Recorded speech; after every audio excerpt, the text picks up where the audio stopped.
നമ്മൾ 87-ാമത്തെ പദ്യത്തോടു കൂടിയാണ് അവസാനിപ്പിച്ചത്. ബ്രഹ്മൈവ അസത്യപുരുഷ സത്യവച്ചാനുഭൂയത്തെ സ്ഥിതം തതഃ പ്രഭൃത്യേവ ന ത്വളീകമിതം തതം. ബ്രഹ്മാവ് തന്നെ അസത്യപുരുഷനാണ് എന്ന് പറഞ്ഞാൽ വാസ്തവത്തിലുള്ള ഒരു തത്വമല്ല. ബ്രഹ്മാവ് എന്ന് പറഞ്ഞാൽ ഒരാളല്ല, അത് വിശ്വമനസ്സാണ്, അല്ലെങ്കിൽ പ്രപഞ്ച മനസ്സാണ്. അത് തന്നെ വാസ്തവത്തിൽ ഉണ്ടായിട്ടില്ല. പക്ഷേ സത്യമെന്ന പോലെ ബ്രഹ്മദേവൻ തന്നെ അറിയാൻ തുടങ്ങി.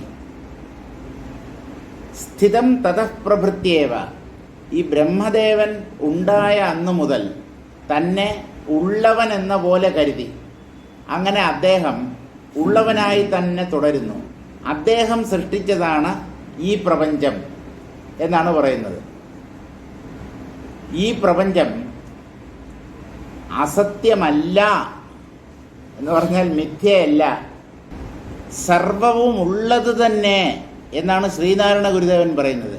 ഈ വേദാന്തികൾ ഇല്ല ഇല്ല ഇല്ല ഇല്ല, എല്ലാം മിഥ്യ, ഒന്നുമില്ല, മനസ്സില്ല, ബുദ്ധിയില്ല, ശരീരമില്ല, ഇന്ദ്രിയങ്ങളില്ല, ബാഹ്യപ്രപഞ്ചമില്ല, ജാഗ്രത സ്വപ്ന സുഷുപ്തികളില്ല, സമാധിയില്ല, വിക്ഷേപമില്ല, ജ്ഞാനമില്ല, അജ്ഞാനമില്ല, പിന്നെ എന്താണപ്പാ ഉള്ളത് എന്ന് ചോദിച്ചാൽ ഉള്ളതിനെ കുറിച്ച് ഒന്നും പറയാൻ പറ്റില്ല, ഉള്ളതിനെ കുറിച്ച് മിണ്ടാൻ പറ്റില്ല. എന്തൊക്കെ ഉള്ളതെന്ന് നമ്മൾ കരുതുന്നുവോ അതിനെയൊക്കെ നിഷേധിക്കുക മാത്രമാണ് ശാസ്ത്രങ്ങൾ യഥാർത്ഥത്തിൽ ചെയ്യുന്നത്. നമ്മുടെ അനുഭവത്തിലുള്ള സകലതിനെയും നിഷേധിച്ചു കഴിഞ്ഞാൽ നിഷേധിച്ചവൻ ബാക്കിയുണ്ടാവും. നമ്മളൊക്കെ നിഷേധികളായി മാറണം എന്നാണ് വേദാന്തം ആവശ്യപ്പെടുന്നത്. നിഷേധികൾ എന്ന് പറഞ്ഞാൽ മറ്റുള്ളവരുടെ വാക്ക് കേൾക്കാത്തവൻ, താൻ തോന്നി തന്നിഷ്ടം പ്രവർത്തിക്കുന്നവൻ, അങ്ങനെയല്ല. എന്തൊക്കെ ഉണ്ട് എന്ന് നമ്മൾ കരുതുന്നുവോ, ശാസ്ത്രങ്ങളിൽ എന്തൊക്കെ ഉള്ളതായിട്ട് പരിഗണിക്കപ്പെടുന്നുവോ അതിനെയെല്ലാം വിചാരത്തിലൂടെ നീക്കിക്കഴിഞ്ഞാൽ എന്തവശേഷിക്കുമോ അതാണ് ആത്മാവ്. എല്ലാത്തിനെയും നിഷേധിച്ചു കഴിഞ്ഞാൽ എന്ത് ബാക്കി നിൽക്കും? നിഷേധിച്ചവൻ ബാക്കി നിൽക്കും. നിഷേധിച്ചവൻ എന്ന് പറഞ്ഞാൽ അതൊരു വ്യക്തിയല്ല, കാരണം വ്യക്തിത്വത്തെയും നിഷേധിക്കണം, അഹങ്കാരഭാവത്തെയും നിഷേധിക്കണം. അഹങ്കാരഭാവത്തെയും നിഷേധിച്ചു കഴിഞ്ഞാൽ എന്ന് പറഞ്ഞാൽ ഞാനില്ല എന്ന് തീരുമാനിച്ചാൽ ബാക്കി യഥാർത്ഥത്തിൽ എന്തുണ്ടോ അത് സ്വയം പ്രകാശിക്കും. അതിനെ ആരറിയും? അതിനെ അതറിയും. ഞാൻ അതാണ് എന്നുള്ള അറിവ് ഉദിച്ചു കഴിഞ്ഞാൽ ഞാൻ തന്നെയാണത്. ഇനിയിപ്പോൾ അതിനെ മാറി നിന്നറിയേണ്ട ആവശ്യമില്ല. ഈ വേറിട്ട് നിന്നുള്ള അറിവൊക്കെ ദ്വൈത തലത്തിലുള്ള അറിവാണ്. അതൊക്കെ മിഥ്യയാണ്. ഞാൻ വേറെ, പ്രപഞ്ചം വേറെ. ഈ ഞാനും പ്രപഞ്ചവും കള്ളം. ഞാൻ വേറെ, ഈശ്വരൻ വേറെ. ഈ ഞാൻ ഉണ്ടെന്ന് കരുതുന്ന ആ ഈശ്വരൻ അത് സങ്കല്പത്തിൽ മാത്രമേ ഉള്ളൂ. ആ ഈശ്വരനും ആ ഈശ്വരനെ ഉണ്ടെന്ന് കരുതുന്ന ഞാനും കള്ളം.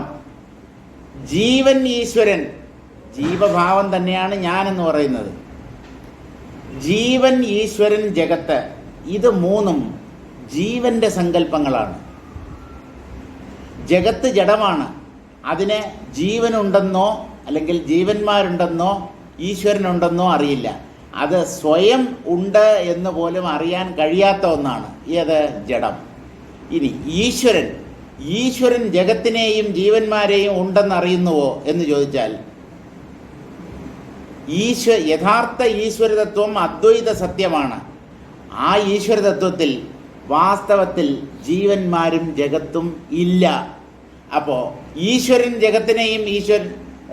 ജഗത്തിനെയും ജീവന്മാരെ അറിയുന്നുണ്ടോ എന്ന് ചോദിച്ചാൽ ഇല്ല എന്ന് തന്നെയാണ് പറയേണ്ടത്. ഇനി ജീവൻ ജഗത്തിനെയും ഈശ്വരനെയും ഉണ്ടെന്ന് അറിയുന്നു. ആ ജീവന്റെ അറിവിലുള്ള ജീവഭാവവും ജഗത്തും ഈശ്വരനും സങ്കല്പം മാത്രമാണ്. ഇപ്പോൾ ഉള്ളതിനെ ആരും അറിയുന്നില്ല എന്നുള്ളതാണ് പരമാർത്ഥം. ഉള്ളതിനെ ആരും അറിയുന്നില്ല. ഇല്ലാത്തതാണ് അറിയപ്പെടുന്നത്. ഇല്ലാത്തതിനെ അറിയുന്ന ഭാവമാണ്, അല്ലെങ്കിൽ ഇല്ലാത്തതിനെ ഉണ്ടെന്നറിയുന്നതിനെയാണ് മിഥ്യ, മായ എന്ന് പറയുന്നത്. അപ്പോൾ എല്ലാറ്റിനെയും നേതി നേതി എന്ന പ്രക്രിയയിലൂടെ നിഷേധിക്കണം. ഇതല്ല അങ്ങനെ സകലതും നിഷേധിക്കപ്പെട്ട് കഴിഞ്ഞാൽ അവശേഷിക്കുന്ന ഒന്നാണ് ഈ ആത്മതത്വം. അതിനെ ആരറിയും എന്നുള്ളതിനെക്കുറിച്ച് നമ്മളിപ്പോൾ വേവലാതിപ്പെടേണ്ട കാര്യമില്ല. എനിക്കതറിയണം. ആ ഞാനിനെ നുള്ളിക്കളയൂ, അതിനെ ചീന്തി എറിയൂ. ഈ ഞാൻ എന്നുള്ളത് ഇവൻ ആരാണ്, എവിടെ നിന്ന് വന്നു, ഒന്നുറങ്ങിയ അപ്രത്യക്ഷമാകുന്നവൻ. ഈ ജീവഭാവത്തിന് എന്തിന് നമ്മൾ ഇത്രയേറെ പ്രാധാന്യം കൽപ്പിക്കുന്നു? അതിൻ്റെ ആവശ്യമുണ്ടോ? ജീവഭാവം അംഗീകരിക്കപ്പെടുമ്പോൾ മാത്രമുള്ളതാണ്. ജീവഭാവത്തെ അംഗീകരിക്കുന്നത് ആത്മാവാണ്. അത് അംഗീകരിക്കപ്പെട്ട ഒന്നായതുകൊണ്ട് തന്നെ അതിനെ തള്ളിക്കളയുകയും ചെയ്യും. ഞാൻ വേണമെങ്കിൽ ഞാൻ ഷർട്ടിടും, അല്ലെങ്കിൽ ഷർട്ട് ഊരി വയ്ക്കും. അതുപോലെ ആത്മാവ് അംഗീകരിച്ച ഒരു ഭ്രമം മാത്രമാണ് ഈ ജീവഭാവം. ധൈര്യത്തോടുകൂടി ആ ജീവഭാവത്തെ നീക്കിയാൽ നമ്മുടെ സ്വരൂപമായ ആത്മാവ് തെളിഞ്ഞു കിട്ടും. ഇപ്പോൾ ഈ പ്രപഞ്ചത്തെ മിഥ്യ എന്ന് പല പ്രാവശ്യം വസിഷ്ഠ മഹർഷി പറഞ്ഞിട്ടുണ്ടെങ്കിലും ഇത് മിഥ്യയല്ല. കാരണം ഇത് ബോധത്തിലെ ഒരു പ്രകടനമോ ഭ്രമമോ ആണ്. ഒരധിഷ്ഠാനത്തിൽ കാണപ്പെടുന്ന ഭ്രമം തത്വവിചാരത്തിൽ അത് അധിഷ്ഠാനം തന്നെയാണ് എന്ന് തെളിയും. മരുഭൂമിയിൽ കാണപ്പെടുന്ന കാനൽ ജലം മിഥ്യയാണ്. പക്ഷേ മരുഭൂമിയിലെ കാനൽ ജലമായി കാണപ്പെടുന്നത് മരുഭൂമിയാണ്. ആ മരുഭൂമി ഉള്ളതാണ്. അതുപോലെ ബോധത്തിൽ കാണപ്പെടുന്ന എന്തും ബോധമാവാനേ തരമുള്ളൂ. ആ അർത്ഥത്തിൽ പ്രപഞ്ചം സത്യമാണ്. ഇപ്പം നമ്മൾ ഏത് വീക്ഷണകോണിലൂടെ നോക്കുന്നു എന്നുള്ളതിനെ ആശ്രയിച്ചിരിക്കും ജഗത്ത് സത്യമോ മിഥ്യയോ എന്നുള്ള കാര്യം. ആ ബ്രഹ്മസ്തംഭപര്യന്തമളീകം ജായതേ ജഗതേ യഥാ സ്വപ്നേ തഥാളീകമേവമാശു വിനശ്യതി. ആ ബ്രഹ്മസ്തംഭപര്യന്തം. സ്തംഭം എന്ന് പറഞ്ഞാൽ സ്തംഭമല്ല, സ്തംഭം തൂണെന്നാണ് അർത്ഥം. സ്തംഭം എന്നൊരു വാക്കുണ്ട്. വളരെ ചെറിയ ഒരു പുഴുവിനെയാണ് സ്തംഭം എന്ന് പറയുന്നത്. ആ ബ്രഹ്മസ്തംഭപര്യന്തം, ബ്രഹ്മാവ് മുതൽ ഒരു ചെറു പുഴു വരെ എന്തെന്ത് ഈ പ്രപഞ്ചത്തിലുണ്ടോ അതൊക്കെ അളീകം. അളീകം എന്ന് പറഞ്ഞാൽ ഭ്രമം, മിഥ്യ, ഇല്ലാത്തത് എന്നാണ് അർത്ഥം. അളീകം ജായതേ ജഗത്. ബ്രഹ്മാവ് മുതൽ, സൃഷ്ടികർത്താവ് മുതൽ ഒരു പുൽക്കൊടി വരെയോ അല്ലെങ്കിൽ ഒരു അമീബ വരെയോ. ഈ അമീബ എന്നുള്ള വാക്ക് ബാലകൃഷ്ണൻ നായർ സാറിൻ്റെ പുസ്തകങ്ങളിൽ നിന്നോ അല്ലെങ്കിൽ അദ്ദേഹത്തിൻ്റെ പ്രഭാഷണങ്ങളിൽ നിന്നോ ഞാൻ തൽക്കാലത്തേക്ക് കടമെടുത്തതാണ്. ബ്രഹ്മാവ് മുതൽ അമീബ വരെ. കാരണം ഏറ്റവും ചെറിയ ജീവിയാണ് അമീബ. അതുകൊണ്ട് സാറ് പറയുന്നത് നമ്മൾ ശാസ്ത്രങ്ങളിൽ ബ്രഹ്മാവ് മുതൽ പുൽക്കൊടി വരെ, അല്ലെങ്കിൽ ബ്രഹ്മാവ് മുതൽ ഉറുമ്പ് വരെ, അല്ലെങ്കിൽ ഒരു കൃമി കീടം വരെ. ബാലകൃഷ്ണ സാറ് പറയുമ്പോൾ ബ്രഹ്മദേവൻ മുതൽ അമീബ വരെ ഒന്നും യഥാർത്ഥത്തിൽ ഇവിടെ ഇല്ല. അപ്പോൾ ഈ ഉണ്ടെന്ന് നമ്മൾ കരുതുന്നത് ഒന്നും വാസ്തവത്തിലില്ല. ഇല്ലാത്തതാണ് ഉണ്ടാവുന്നത്, ഉള്ളത് ഉണ്ടാവേണ്ട കാര്യമില്ല. ഇല്ലാത്തത് മാത്രമേ ഉണ്ടാകൂ, അല്ലെങ്കിൽ ജനിക്കൂ. ജനിച്ചത് മാത്രമേ വളരൂ, വളരുന്നത് മാത്രമേ ക്ഷയിക്കൂ, ക്ഷയിക്കുന്നത് മാത്രമേ നശിക്കൂ. ഇപ്പോൾ അടിച്ചാൻ പിടിച്ചാൽ ഒന്നേന്ന് വരാം. ഇല്ലാത്തത് മാത്രമേ ജനിക്കൂ. കാരണം ഉള്ളത് ജനിക്കേണ്ട കാര്യമില്ല. ഇപ്പോൾ ഒരു ചോദ്യം അങ്ങോട്ട് ചോദിക്കാം, ഇല്ലാത്തത് എങ്ങനെയാണ് ജനിക്കുക? ഇല്ലാത്തത് എന്നും ഇല്ലാത്തതല്ലേ. ഇല്ലാത്തത് എങ്ങനെയാണ് നിലവിൽ വരിക, ഉള്ളതായിത്തീരുക? അപ്പോൾ ഇല്ലാത്തത് ഉണ്ടാവാൻ പറ്റില്ല, ഉള്ളത് ഇനി ഉണ്ടാവേണ്ട കാര്യമുണ്ടോ? അല്ലെങ്കിൽ ജനിക്കേണ്ട കാര്യമുണ്ടോ? ഉള്ളതെന്തിനാ ജനിക്കുന്നത്? ഇപ്പൊ ഇല്ലാത്തതും ജനിക്കുകയില്ല, ഉള്ളത് ജനിക്കേണ്ട കാര്യമില്ല. പിന്നെ എന്താണ് ഈ ജനിക്കുന്നത്? ഭ്രമം, മായ, മിഥ്യ. അത് മാത്രമാണ് ജനിക്കുകയും മരിക്കുകയും ചെയ്യുന്നത്. അതായത് തെറ്റിദ്ധാരണകൾ മാത്രമാണ് ജനിക്കുകയും നിലനിൽക്കുകയും മരിക്കുകയും ചെയ്യുന്നത്. ആത്മാവിന് ജനനമോ നിലനിൽപ്പോ മരണമോ ഇല്ല. നിരന്തരമായ ശാശ്വതമായ ഒരു നിലനിൽപ്പിൻ്റെ പേരാണ് ആത്മാവ്. ആ ആത്മാവ് നിലനിൽക്കുന്നു എന്ന് പറയേണ്ട കാര്യമില്ല. അഴിവില്ലാത്ത നിലനിൽപ്പ്, അഴിയാത്ത സാന്നിധ്യത്തിൻ്റെ പേരാണ് ആത്മാവ് അല്ലെങ്കിൽ ബ്രഹ്മം.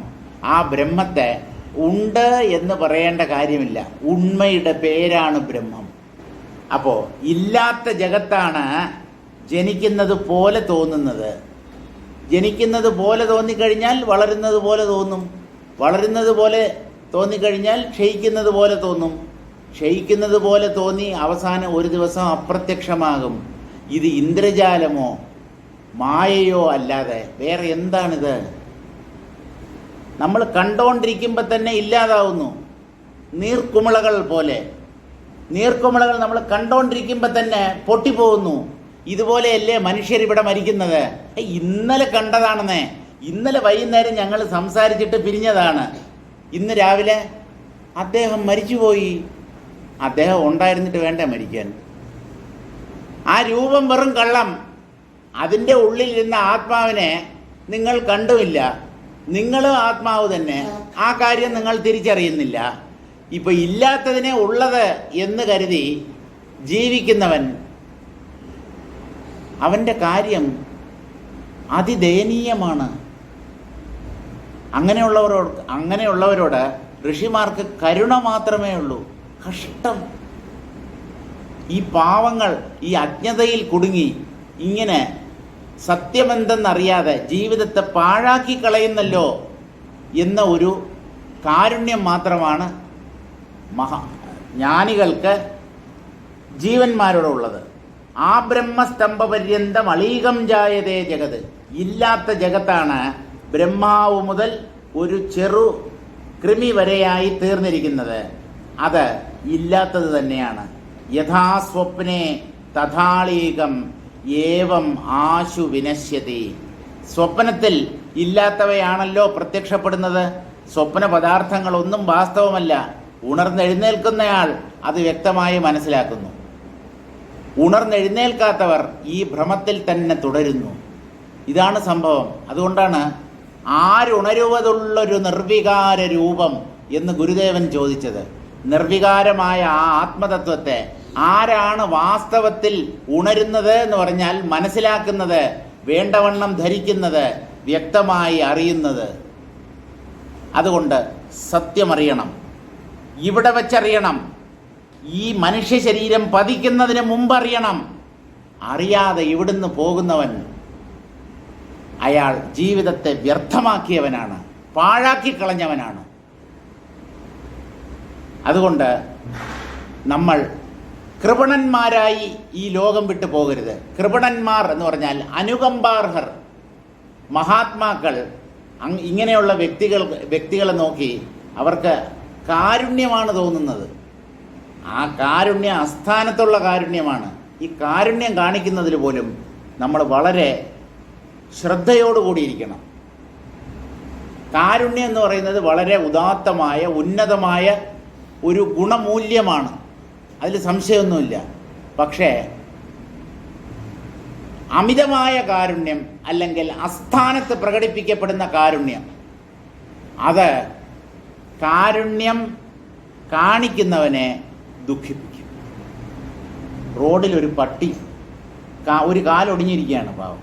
റോട്ടിൽ കൂടെ കിടന്ന് എഴയുകയാണ്. നമ്മുടെ ഇവരുണ്ടല്ലോ, SPCA എന്ന് പറഞ്ഞിട്ടൊരു സംഘടനയുണ്ട്, society for prevention of cruelty to animals. അതായത് മൃഗങ്ങളോട് ആരും ക്രൂരത കാണിക്കരുത്.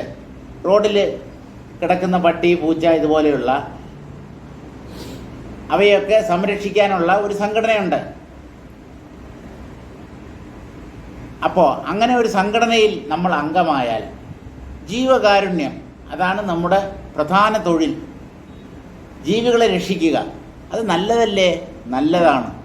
പക്ഷേ ഒരു കാര്യം, ഞാൻ ഈ ജീവിയെ രക്ഷിക്കുന്നു എന്ന് വിചാരിക്കരുത്. ആ ജീവി വളരെ കഷ്ടപ്പെടുകയാണ്, ദുരിതം അനുഭവിക്കുകയാണ്, ആ വിചാരവും വേണ്ട. അതനുഭവിക്കുന്ന കഷ്ടം, അതിൻ്റെ ഭ്രമം, അത് സത്യമെന്ന് കരുതുന്നത് എൻ്റെ ഭ്രമം. ഇതെല്ലാം ഒരു ഭ്രമത്തിൻ്റെ ഭാഗമാണ് എന്നറിഞ്ഞുകൊണ്ട് നിങ്ങൾ ഏത് ജീവിയെ വേണമെങ്കിലും രക്ഷിക്കൂ. പൂച്ചയെ രക്ഷിക്കാൻ ശ്രമിച്ച 1-2 പേരെ സാറ് മണ്ടന്മാർ എന്ന് വിളിച്ചു. ആ 1-2 പേരിൽ ഒരാൾ ഞാൻ തന്നെയായിരുന്നു. ഒരു പൂച്ചയെ രക്ഷിക്കാൻ ശ്രമിച്ചു. അവസാനം അത് വീട്ടിൻ്റെ നടയിൽ തന്നെ ഒരു വണ്ടി എന്തോ കയറി അങ്ങനെ ചമ്മന്തി പരുവത്തിൽ കിടക്കുകയായിരുന്നു. അതിനെ രക്ഷിക്കാൻ ശ്രമിച്ചു. രക്ഷിക്കണ്ടെന്ന് സാറ് പറയുന്നില്ല. ഈ പൂച്ചയെ ഞാനാണ് രക്ഷിക്കുന്നത്, ഇപ്പം രക്ഷിച്ച് അതിനെ പൂർവ്വസ്ഥിതിയിലാക്കും, അല്ലെങ്കിൽ അതിനെ ആരോഗ്യമുള്ളതാക്കി തീർക്കും. ആ ഒരു അഹംഭാവം അത് പൊന്താതെ നോക്കിക്കൊള്ളും. നിങ്ങൾക്ക് ആരോടും കാരുണ്യം കാണിക്കാം, ആരെയും രക്ഷിക്കാം, ആരെയും നന്നാക്കാൻ ശ്രമിക്കാം. പക്ഷേ ഞാനാണ് ഇതൊക്കെ ചെയ്യുന്നത് എന്നുള്ള ഭാവം പൊന്താതെ വേണം ആ കർമ്മങ്ങൾ ചെയ്യാൻ. ഈ ഞാനാണ് ചെയ്യുന്നത് എന്നുള്ള ഭാവം പൊന്തിയാൽ എന്താ? നിങ്ങൾ രക്ഷിക്കാൻ ശ്രമിക്കുന്നത് ചിലപ്പോൾ നശിക്കും. പ്രകൃതി തന്നെ അതിനെ നശിപ്പിച്ചു കളയും. അപ്പോൾ നിങ്ങൾക്ക് ദുഃഖിക്കേണ്ടി വരും. നിങ്ങൾ കരയും. ദുഃഖിക്കാതെ ചെയ്യേണ്ടത് ചെയ്യൂ. ഇതല്ലേ കൃഷ്ണൻ ആ ഭഗവത്ഗീതയിൽ പറഞ്ഞത്? അർജുന, ഈ യുദ്ധം നീ അനുഷ്ഠിക്കേണ്ട ഒരു കർമ്മമാണ്, ഒരു ക്ഷത്രിയൻ്റെ ധർമ്മമാണ്. കൊന്നു തള്ളുകയാണ് ചെയ്യുന്നത് ഒരു യുദ്ധത്തിൽ, അല്ലാതെ അവിടെ പൂജയും ധൂപദീപങ്ങളും ഒന്നുമല്ല. തലകൾ കൊയ്യാനാണ് പറയുന്നത്. മുമ്പിലിരിക്കുന്ന മുതുമുത്തശ്ശൻ ഭീഷ്മൻ ഇപ്പോൾ നിന്റെ ശത്രുവാണ്, തട്ടിക്കളഞ്ഞേക്കെന്നാണ് പറയുന്നത്. അല്ല, എന്നെ മടിയിലിരുത്തി ഞാൻ കുഞ്ഞായിരുന്നപ്പോൾ എനിക്ക് ചോറ് വാരിത്തന്ന അപ്പൂപ്പനാണ്. അതൊക്കെ പണ്ട്, അതെല്ലാം പണ്ട്. ഇപ്പോൾ നിന്നോട് യുദ്ധം ചെയ്യാൻ അദ്ദേഹം തയ്യാറായി എതിർപക്ഷത്തിരിക്കുകയാണ്. നിനക്ക് മാത്രം എന്തിനാ അർജുന ഈ അസ്ഥാനത്തിൽ കാരുണ്യം തോന്നുന്നത്? മിസ്പ്ലേസ്ഡ് സിമ്പതി, അസ്ഥാനത്തിൽ തോന്നുന്ന കാരുണ്യം പാടില്ല. അതും ദുഃഖത്തിന് കാരണമാകും. അതുകൊണ്ട് എന്ത് കർമ്മം ചെയ്താലും, നിങ്ങൾ എന്ത് ചെയ്താലും, എന്ത് ചെയ്യുന്നു എന്നുള്ളത് പ്രശ്നമല്ല, എങ്ങനെ ചെയ്യുന്നു, ഏത് മനോഭാവത്തോടു കൂടി ചെയ്യുന്നു, അതാണ് ഏറ്റവും പ്രധാനം. നമ്മൾ എന്ത് ചെയ്യുന്നു എന്നുള്ളതിനെ മാത്രമേ നമ്മൾ കാണുന്നുള്ളൂ. യഥാ സ്വപ്നേ തഥാളീകമേവം ആശു വിനശ്യതി. സ്വപ്നത്തിൽ കാണപ്പെടുന്ന പദാർത്ഥങ്ങൾ സ്വപ്നത്തിൽ നിന്ന് ഉണരുന്നത് വരെ മാത്രമേ നിലനിൽക്കൂ. സ്വപ്നത്തിൽ നിന്ന് ഉണർന്നാൽ അവയൊന്നുമില്ല. മനസ്സ് രചിക്കുന്ന ഭ്രമദൃശ്യങ്ങളാണ് സ്വപ്നം എന്ന പേരിൽ അറിയപ്പെടുന്നത്. അത് കള്ളമാണ് എന്നുള്ളത് എല്ലാവർക്കും അറിയാം. കാരണം നമ്മൾ ദിവസേന സ്വപ്നം കാണുകയും അതിൽ നിന്ന് ഉണരുകയും ചെയ്യുന്നു. പക്ഷേ ഈ ജാഗ്രത് എന്ന പേരിൽ അറിയപ്പെടുന്ന സ്വപ്നത്തിൽ നിന്ന് നമ്മൾ ഉണരുന്നില്ല. അതുകൊണ്ട് ഈ പ്രപഞ്ചത്തിൻ്റെ മിഥ്യാത്വം നമുക്ക് എത്ര പറഞ്ഞാലും പിടികിട്ടുന്നില്ല. ഇത് സ്വപ്നത്തിൽ നിന്നും ഒട്ടും വിഭിന്നമല്ല. ഏത്? ജാഗ്രത്. സ്വപ്നം തന്നെയാണ് ജാഗ്രത്. സ്വപ്നം പോലെ തന്നെയാണ് ഈ ജാഗ്രത്. ജാഗ്രത്തിലെ പദാർത്ഥങ്ങൾ ജാഗ്രത അവസ്ഥയിൽ സത്യമെന്ന പോലെ കാണപ്പെടുന്നു. സ്വപ്ന പദാർത്ഥങ്ങൾ സ്വപ്നത്തിൽ സത്യമെന്ന പോലെ കാണപ്പെടുന്നു. സ്വപ്ന പദാർത്ഥങ്ങൾ ജാഗ്രത്തിൽ മിഥ്യയാവുന്നു, ജാഗ്രത് പദാർത്ഥങ്ങൾ സ്വപ്നത്തിൽ മിഥ്യയാവുന്നു. ഈ രണ്ടിലും ഏത് സത്യം? ഇത് രണ്ടും സത്യമല്ല എന്ന് സുഷുപ്തി എന്ന അനുഭവം നമുക്ക് തെളിവ് നൽകുന്നു. സുഷുപ്തിയാണ് ജാഗ്രതും സ്വപ്നവും കള്ളം എന്ന് നമുക്കറിയിച്ചു തരുന്ന അനുഭവം. ആ സുഷുപ്തി മാത്രമാണ് സത്യം. അവിടെയാണ് എല്ലാം തുടച്ചു നീക്കപ്പെടുന്നത്, എല്ലാം അപ്രത്യക്ഷമാകുന്നത്. ജാഗ്രതുമില്ല, സ്വപ്നവുമില്ല, ജാഗ്രതയിൽ നമ്മൾ ചെയ്തുകൊണ്ടിരുന്ന കർമ്മങ്ങളും പൂജകളും ആരാധനകളും അമ്പലങ്ങളും തീർത്ഥയാത്രകളും ഒന്നും സുഷുപ്തിയിലില്ല.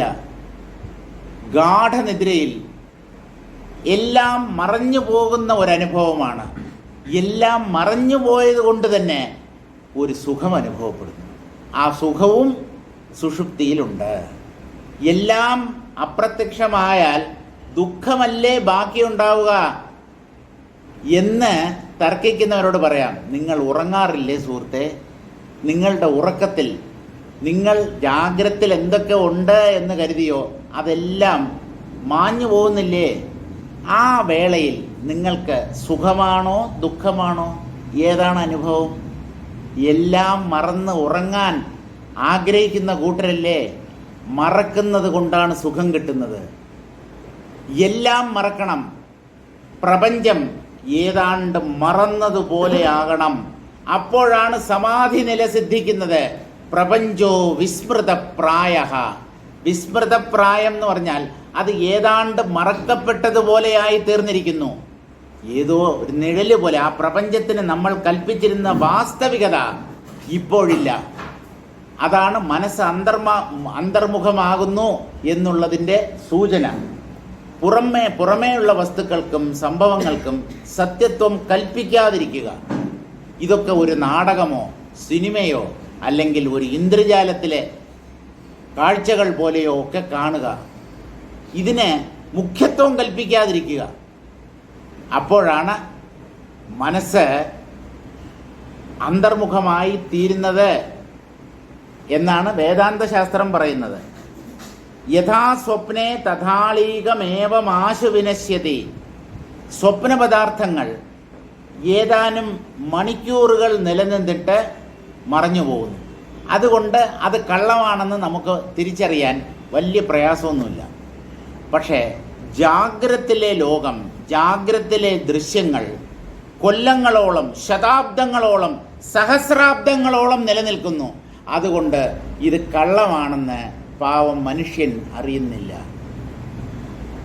ആ കാലത്തിൻ്റെ ദൈർഘ്യത്തിൽ മാത്രമേ ഉള്ളൂ വ്യത്യാസം. സ്വപ്നം കുറച്ചു നേരം ഉള്ളതുപോലെ നമ്മെ ഭ്രമിപ്പിച്ചിട്ട് അത് അപ്രത്യക്ഷമാകുന്നു. ജാഗ്രതയിൽ ലോകം വളരെ സത്യമായ ഒന്നാണ്. ആ ലോകത്തിലാണ് ഞാൻ വന്ന് ജനിച്ചത് എന്നാണ് നമ്മുടെയൊക്കെ വിചാരം. നിങ്ങളല്ല ലോകത്തിൽ ജനിച്ചത്, നിങ്ങളിൽ ലോകം ജനിക്കുകയാണ് ചെയ്തത്. ദൃശ്യവും ദൃക്കും. ദൃക്കില്ലാതെ ദൃശ്യമുണ്ടോ? ജഗത്തെന്ന് പറയുന്നത് നമ്മുടെ ഒരു ദൃശ്യമല്ലേ? നമ്മുടെ അനുഭവ മണ്ഡലത്തിലുള്ള ഒന്നല്ലേ? അനുഭവിക്കുന്നവനില്ലാതെ ഒന്ന് അനുഭവത്തിൽ എങ്ങനെ പ്രകാശിക്കും? പക്ഷേ ദൃശ്യമില്ലാതെ ദൃക്ക് പ്രത്യേകമായി ദൃക്കിന് നിൽക്കാൻ പറ്റും. ദൃക്കിന് സ്വതന്ത്രമായ അസ്തിത്വമുണ്ട്. അതുകൊണ്ട് ദൃക്കാണ് ദൃശ്യത്തെക്കാളും മേലെ. ദൃശ്യം മായയാണ്, ദൃക്ക് മായയല്ല. അല്ല, ജീവനാണ് പ്രപഞ്ചത്തെ അനുഭവിക്കുന്നത്. ആ ജീവൻ മിഥ്യയാണ് എന്നാണല്ലോ വേദാന്തം പറയുന്നത്. ബ്രഹ്മവുമായി തട്ടിച്ചു നോക്കുമ്പോൾ, താരതമ്യം ചെയ്യുമ്പോൾ മാത്രമാണ് ജീവഭാവം മിഥ്യയാവുന്നത്. അല്ലാതെ പ്രപഞ്ചവുമായി തട്ടിച്ചു നോക്കുമ്പോൾ പ്രപഞ്ചത്തെ എന്നും അനുഭവിക്കുന്നവനാണ് ഈ ജീവൻ. പ്രപഞ്ചം ഉണ്ടെങ്കിലും ഇല്ലെങ്കിലും ജീവനുണ്ട്. സുഷുപ്തിയിൽ ഞാനില്ലേ? ജാഗ്രതയിലും സ്വപ്നത്തിലും ഈ ഞാൻ ഉണ്ട് എന്നുള്ള കാര്യത്തിൽ ആർക്കാണ് സംശയം ഉണ്ടാവുക? അപ്പോൾ ജാഗ്രത് സ്വപ്ന സുഷുപ്തികൾ എന്ന പേരിൽ അറിയപ്പെടുന്ന അവസ്ഥാത്രയങ്ങളിൽ ഞാനുണ്ട്, ഞാൻ ഇല്ലാതാവുന്നില്ല.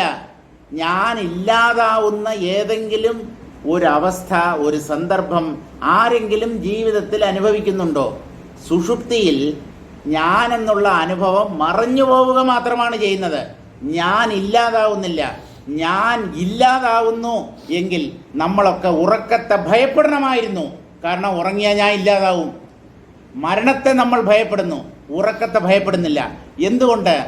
ഉറങ്ങുന്നവനായ ഞാൻ അവിടെ ഉണ്ടാവും. ഉറക്കമെന്നുള്ളത് എൻ്റെ അനുഭവമാണ്. അത് അത്യന്തം സുഖജനകമായ ഒരു അനുഭവമാണ്. ഉറക്കത്തിൽ നമ്മൾ നഷ്ടമാവുന്നില്ല, ഞാൻ ഉറക്കത്തിൽ ഇല്ലാതാവുന്നില്ല എന്ന് ഉറപ്പുള്ളത് കൊണ്ടാണ് നമ്മൾ വീണ്ടും വീണ്ടും ഉറങ്ങാൻ ആഗ്രഹിക്കുന്നത്. പക്ഷേ വീണ്ടും വീണ്ടും മരിക്കാൻ ആഗ്രഹിക്കുന്നില്ലല്ലോ, ഒരിക്കൽ പോലും മരിക്കാൻ ആഗ്രഹിക്കുന്നില്ലല്ലോ. കാരണം മരണം എന്നുള്ളത് സർവനാശമാണ്. മറ്റുള്ളതിൻ്റെ കാര്യം പോട്ടെ, ഞാനില്ലാതായി പോവും, അത് നമുക്കിഷ്ടമല്ല. അതെന്തുകൊണ്ടെന്ന് ചോദിച്ചാൽ, ഞാനിനെ വേണ്ടവണ്ണം അറിയാത്തത് കൊണ്ടാണ് ഞാൻ മരിച്ചു പോകും എന്നുള്ള തെറ്റിദ്ധാരണ ഉണ്ടാവുന്നത്. ഞാൻ ശുദ്ധ ചിത്താണ്, ചിത്തിൽ പൊന്തുന്നതാണ് സകലതും. ജനന മരണ അനുഭവങ്ങൾ പോലും ചിത്തിനാണ്. ജനന മരണങ്ങൾക്ക് സാക്ഷിയായിരിക്കുന്ന ചിത്ത് എങ്ങനെ മരണത്തിൽ ഇല്ലാതെയാവും? എല്ലാറ്റിനെയും കാണുന്നവൻ സർവസാക്ഷി ശിവോഹം എന്നല്ലേ ദുർഗാനന്ദ സ്വാമി പറയുന്നത്. സർവസാക്ഷി ശിവോഹം, സകലതിൻ്റെയും സാക്ഷിയായ ആത്മാവാണ് ഞാൻ, കേവല ചിത്താണ് ഞാൻ. അതിലെ ഒരു നിഴലാണ് ഈ ജീവഭാവം. അത് വരും പോവും. അത് പോവുമ്പോൾ നമ്മൾ ദുഃഖിക്കേണ്ട കാര്യമില്ല. സുഷുപ്തിയിൽ ദിവസേന ആ ജീവഭാവം അപ്രത്യക്ഷമാകുന്നു. നമുക്കൊരു പ്രശ്നവുമില്ലല്ലോ. നമ്മൾ വീണ്ടും ഉറങ്ങാനാണ് ആഗ്രഹിക്കുന്നത്. അത് പൊന്തി വരുമ്പോൾ ഞാൻ ഉണരുന്നു എന്ന് തോന്നുന്നു. മനസ്സാണ് ഉണരുകയും ഉറക്കത്തിലേക്ക് പോവുകയും സ്വപ്നം കാണുകയും ചെയ്യുന്നത്. മനസ്സിൻ്റെയും സാക്ഷിയാണ് ഈ ആത്മാവ്.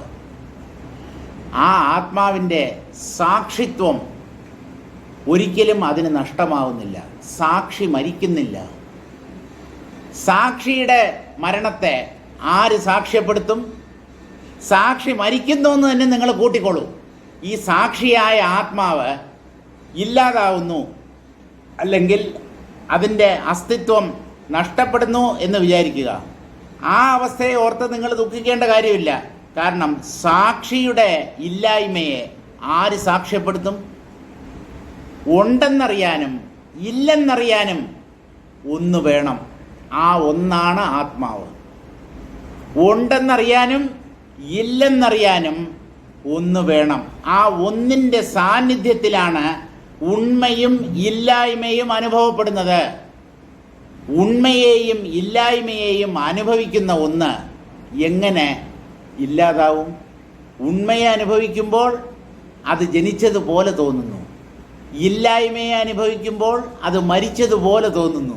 വാസ്തവത്തിൽ ഉണ്മയും ഇല്ലായ്മയും ആത്മാവിൻ്റെ അനുഭവമണ്ഡലത്തിലുള്ള രണ്ടനുഭവങ്ങളാണ്.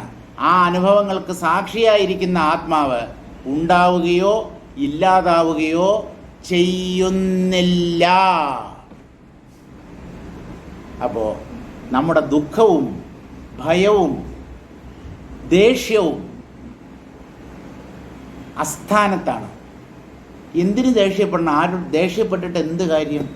വെറുതെ നമ്മൾ അസ്വസ്ഥരാകുന്നു. നമ്മുടെ മനസ്സിൻ്റെ സ്വസ്ഥത നശിപ്പിക്കാം. ഭയന്ന് ഭയന്ന് മരിക്കാം. എന്തിനാടാ ഇങ്ങനെ ഭയന്ന് ചാവുന്നത് എന്ന് ചോദിക്കാറില്ലേ നമ്മൾ? ഭയം കൊണ്ടാണ് മനുഷ്യൻ മരിക്കുന്നത്. തനിക്ക് മരണമുണ്ട് എന്ന് ഉറച്ചു വിശ്വസിക്കുന്നത് കൊണ്ടാണ് മനുഷ്യൻ മരിക്കുന്നത് എന്നാണ് വസിഷ്ഠ മഹർഷി ഇതിനു മുമ്പ് ഒരു സ്ഥലത്ത് പറഞ്ഞത്. എന്തുകൊണ്ട് ഈ ജീവികൾ മരിക്കുന്നു എന്ന് ചോദിച്ചാൽ അവരുടെ സങ്കല്പം ആ തരത്തിലുള്ളതാണ്. എന്താണ്? അയ്യോ എനിക്ക് 60 വയസ്സായി എന്നാണോ എന്തോ എന്നെ മേലോട്ട് കെട്ടിയെടുക്കാൻ പോകുന്നത്. മേലോട്ടല്ല, തെക്കോട്ടാണ് കെട്ടിയെടുക്കുന്നത്. എന്നെ എപ്പോഴാണോ ഭഗവാൻ പരലോകത്തേക്ക് വിളിക്കുന്നത് അപ്പോഴും നിങ്ങൾ നോക്കൂ, ഞാൻ ഇവിടെ നിന്ന് പരലോകത്തെത്തിച്ചേരും, അവിടെ ഞാനുണ്ടാവും എന്നാണ് പറയുന്നത്.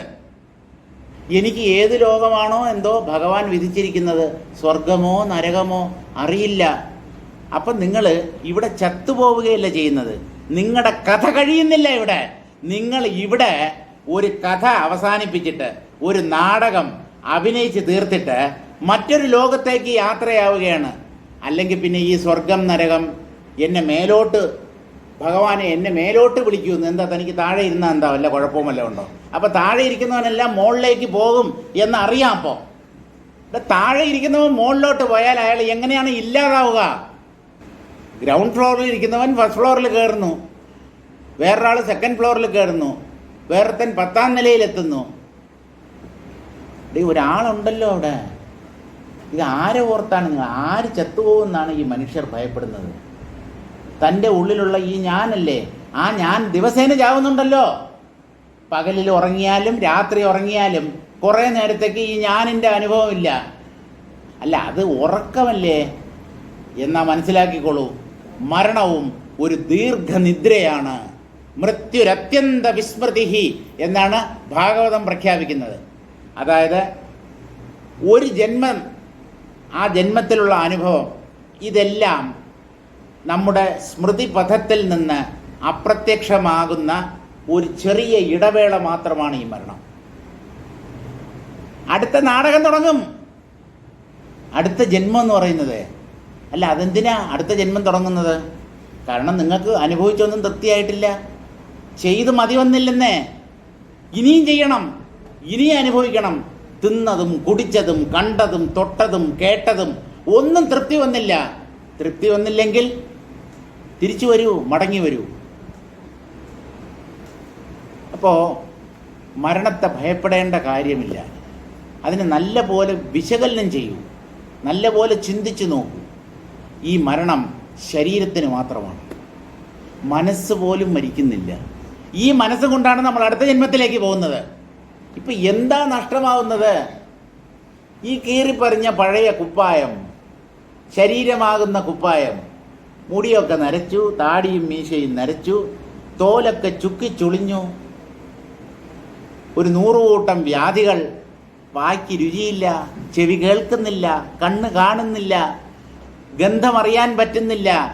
ഈ ഒന്നിനും കൊള്ളാത്ത ഈ അസ്ഥികൂടവും മാംസവും ഒക്കെ, അസ്ഥികൂടത്തെ മാംസം കൊണ്ട് പൊതിഞ്ഞിരിക്കുകയാണ് ചെയ്യുന്നത്. നമ്മൾ ഈ സുന്ദരൻ സുന്ദരി എന്നൊക്കെ പറയുന്നുണ്ടല്ലോ, ആ പുറമേയുള്ള തോലും ആ മാംസവും ഒന്ന് എടുത്തു മാറ്റുക, ഒന്ന് മനസ്സിൽ ഭാവന ചെയ്യുക. അകത്തുള്ള അസ്ഥികൂടത്തിന് ഒരു അഴകുമില്ല. അഴകില്ലെന്ന് മാത്രമല്ല, ഭീകരമായിരിക്കും. കണ്ണിൻ്റെ സ്ഥാനത്ത് 2 കുഴികൾ, ചെവിയുടെ സ്ഥാനത്ത് 2 കുഴികൾ, മൂക്കിൻ്റെ സ്ഥാനത്ത് 2 ഓട്ട, വായുടെ സ്ഥാനത്ത് വലിയ ഒരു ഓട്ട, കോട്ട പോലുള്ള ഓട്ട. സ്വാമി പറയുന്നത് കേൾക്കാൻ നല്ല രസമുണ്ട്. കേൾക്കുമ്പോൾ തന്നെ രസമുണ്ടെങ്കിൽ ചിന്തിച്ച് അതിനെ അനുഭവപ്പെടുത്തി കഴിഞ്ഞാൽ എത്ര രസമായിരിക്കും.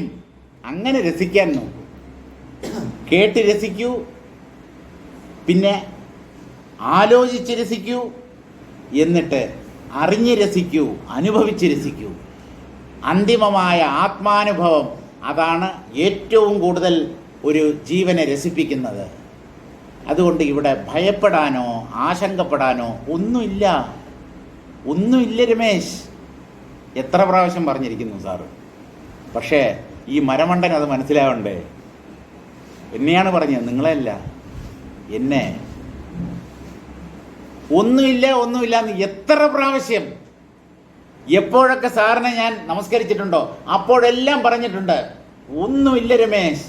ചിലർ നമസ്കരിക്കുമ്പോൾ സാറ് പറയുന്നത് ശിവ ശിവ ശിവ ശിവ ശിവ ശിവ ശിവ ശിവ ശിവ ശിവ. പക്ഷെ ഞാൻ വളരെ ശ്രദ്ധിച്ചിട്ടുണ്ട്, ഞാൻ നമസ്കരിക്കുമ്പോൾ സാറ് ശിവനാമം ഉച്ചരിക്കാറില്ല. ഒന്നുമില്ല രമേശ്, ഒന്നുമില്ല രമേശ്. എന്നെ സംബന്ധിച്ച് അതൊരു മന്ത്രോപദേശം പോലെയാണ് കേട്ടോ. ആവർത്തിച്ച് ഒരു ആചാര്യൻ ഒരു ശിഷ്യനോട് എന്തെങ്കിലും പറയുന്നുണ്ടെങ്കിൽ അത് മന്ത്രോപദേശം തന്നെയാണ്. ചെവിയിൽ രഹസ്യമായിട്ട് ഉപദേശിക്കേണ്ടതാണ് മന്ത്രം എന്നൊക്കെയാണ് നമ്മൾ പറയുന്നത്. ഓപ്പണായിട്ട് 4 പേര് കേൾക്കുന്ന രീതിയിൽ പറയാൻ പാടില്ല. ആചാര്യൻ ശിഷ്യനെ തൻ്റെ അടുത്ത് വിളിച്ചിരുത്തി കർണപുടങ്ങളിൽ മന്ത്രം ഉപദേശിക്കണം എന്നൊക്കെയാണ് ഈ മന്ത്രദീക്ഷ നൽകാനുള്ള വിധികളിൽ പറയുന്നത്.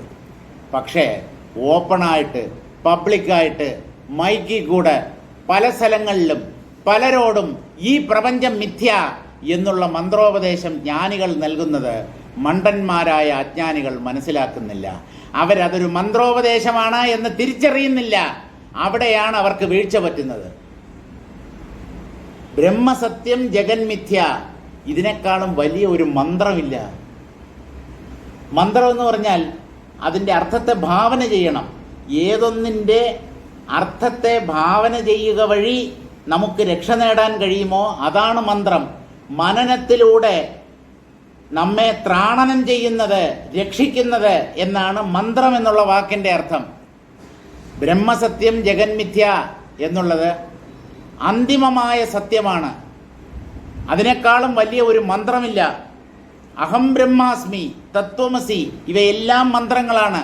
4 മഹാവാക്യങ്ങളും 4 മഹാമന്ത്രങ്ങളാണ്. ആ മന്ത്രങ്ങളുടെ അർത്ഥത്തെ നിരന്തരം ഭാവന ചെയ്യണം.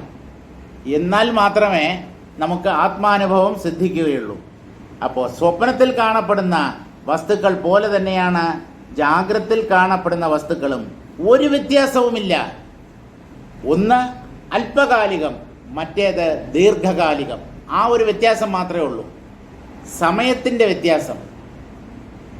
കൊല്ലങ്ങളോളം അല്ലെങ്കിൽ സഹസ്രാബ്ദങ്ങളോളം നിലനിൽക്കുന്ന സ്വപ്നമാണ് പ്രപഞ്ചം. കാരണം അത് ബ്രഹ്മദേവന്റെ സ്വപ്നമാണ്. നമ്മുടെ വ്യക്തികളായ നമ്മുടെ കൊച്ചു കൊച്ചു സ്വപ്നങ്ങൾക്ക് അല്പായുസേ ഉള്ളൂ. കുറച്ച് സമയം കഴിയുമ്പോൾ ആ സ്വപ്നം അങ്ങ് പോകും. പക്ഷെ ബ്രഹ്മദേവൻ, അദ്ദേഹത്തിൻ്റെ സ്വപ്നത്തിന് പ്രാബല്യം, അത് വളരെ കാലം നീണ്ടു നിൽക്കുന്ന ഒന്നാണ്. ഇപ്പം ആ സ്വപ്നത്തിൻ്റെ ഭാഗങ്ങളാണ് ജീവന്മാരും ജഗത്തുകളും. ഇപ്പോൾ ഒന്ന് ആലോചിച്ച് നോക്കിയാൽ ഒന്നിനും ഒരർത്ഥവുമില്ല. അർത്ഥമുള്ള ഒന്ന് ബ്രഹ്മം മാത്രം. പക്ഷേ അത് മറഞ്ഞു നിൽക്കുന്നു, ഹൃദയത്തിൻ്റെ ഉള്ളിൽ ഒളിച്ചു കഴിയുന്നു ആ ആത്മതത്വം. അതിനെ തേടി കണ്ടുപിടിക്കണം. പക്ഷേ ഈ മനുഷ്യരുടെ പക്കൽ സമയമില്ല. സമയമില്ല എന്നല്ല, സമയമായില്ല എന്ന് പറയുന്നതാവും ശരി. ഇനിയും ആത്മാന്വേഷണം ചെയ്യാനുള്ള സമയമായിട്ടില്ല. അതിനുള്ള ആ ഒരു സന്ദർഭമോ അതിനുള്ള ആ ശുഭമുഹൂർത്തം ഇതുവരെ വന്നിട്ടില്ല. വരും എന്ന് പറയുന്നതിനേക്കാളും വരുത്തണം എന്ന് പറയുന്നതാണ് കുറച്ചുകൂടെ ശരി. നമ്മൾ സമയം കണ്ടെത്തിയേ പറ്റൂ. തത്വവിചാരത്തിന് നമ്മൾ സമയം നീക്കിവെച്ചേ പറ്റൂ. അല്ലാതെ റിട്ടയർ ആയതിനു ശേഷം അല്ലെങ്കിൽ സമയം കിട്ടുമ്പോൾ, സമയം അങ്ങനെ ആർക്കും കിട്ടാറില്ല. എല്ലാവർക്കും ഉള്ളത് 24 മണിക്കൂറാണ്. കുറേ പേര് അതിന് വേണ്ടവണ്ണം വിനിയോഗിക്കുന്നു, മറ്റുള്ളവർ വ്യർത്ഥമായി അതിനെ ചെലവഴിക്കുന്നു. ഇപ്പം നമ്മൾ സമയത്തെ എങ്ങനെ ചെലവഴിക്കുന്നു എന്നുള്ളതിനെ ആശ്രയിച്ചിരിക്കും നമ്മുടെ പുരോഗതിയും അധോഗതിയും. അതുകൊണ്ട് ജീവന്മാരുടെ സ്വപ്നം അല്പകാലികമാണ്. അതുകൊണ്ട് പെട്ടെന്ന് അത് പൊലിഞ്ഞു പോകുന്നു. അളീകം എന്ന് പറഞ്ഞാൽ അനൃതം, കള്ളം എന്നർത്ഥം. ഏവം സ്വപ്നവദേവ ആശു വിനശ്യതി തദപ്യളീകമേവ. ഈ പ്രപഞ്ചവും കൊല്ലങ്ങൾക്ക് ശേഷം നശിച്ചു പോകുന്ന ഒന്നായതുകൊണ്ട് അത് അളീകം തന്നെയാണ്, കള്ളം തന്നെയാണ്. അതിന് വാസ്തവികത കൽപ്പിക്കേണ്ട കാര്യം ഇല്ല. ചിദ്വ്യോമൈവൈത്യ വിശ്വത്വം യഥാ സ്വപ്നേ വിനശ്യതി അനുദിത്വൈവ വിശ്വത്വം ജാഗ്രതാഖ്യേ തഥൈവ ച. ചിദ്വ്യോമൈവ ഏത്യ വിശ്വത്വം. ചിദാകാശം തന്നെയാണ് വിശ്വം എന്ന പോലെ, പ്രപഞ്ചം എന്ന പോലെ ആയിത്തീരുന്നത്. എങ്ങനെയാ? സ്വപ്നത്തിൽ നമുക്ക് ജാഗ്രത അവസ്ഥയിൽ ഒരു പക്ഷിയോ മൃഗമോ ആയി മാറാൻ സാധ്യമല്ല.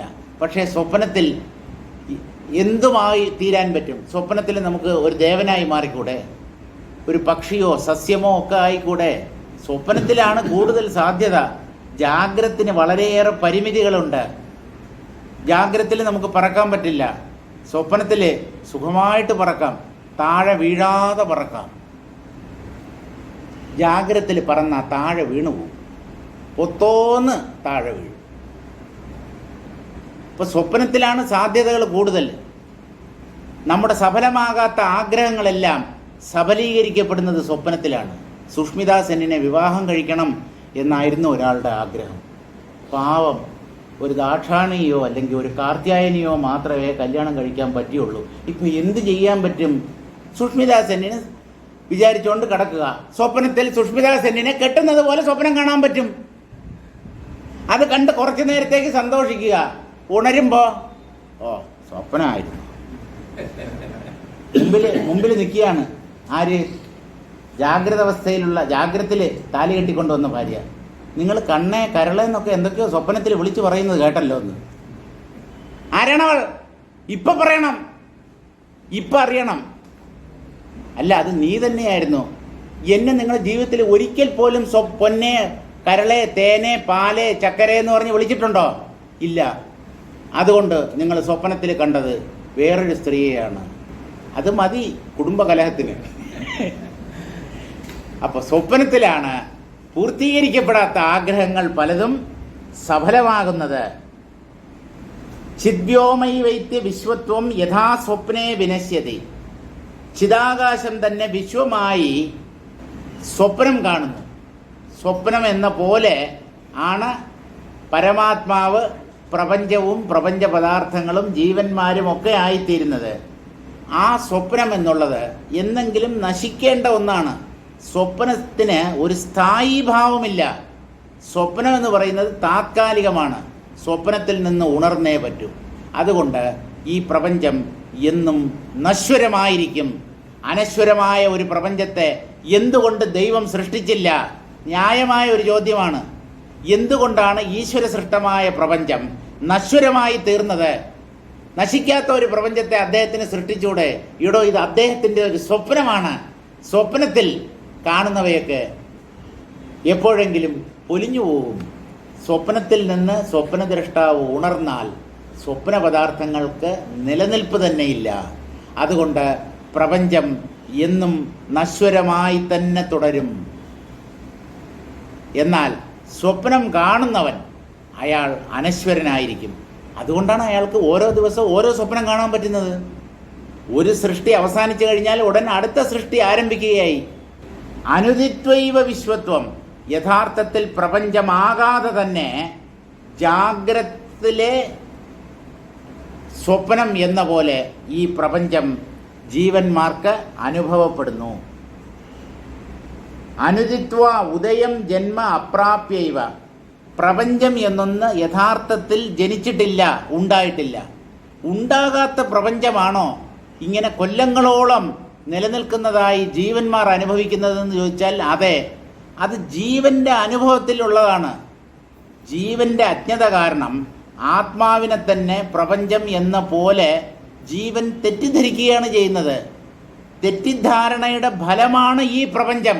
അല്ലാതെ ഇങ്ങനെ ഒരു നശ്വര പ്രപഞ്ചത്തെ ദൈവത്തിന് സൃഷ്ടിച്ചിട്ട് ഒന്നും കിട്ടാനില്ല. പ്രയോജനമില്ലാത്ത കാര്യങ്ങൾ മണ്ടന്മാർ പോലും ചെയ്യാറില്ല. പിന്നെയാണോ സർവജ്ഞനായ ജഗതീശ്വരൻ അങ്ങനെ ഒരു മണ്ടത്തരം പ്രവർത്തിക്കുക?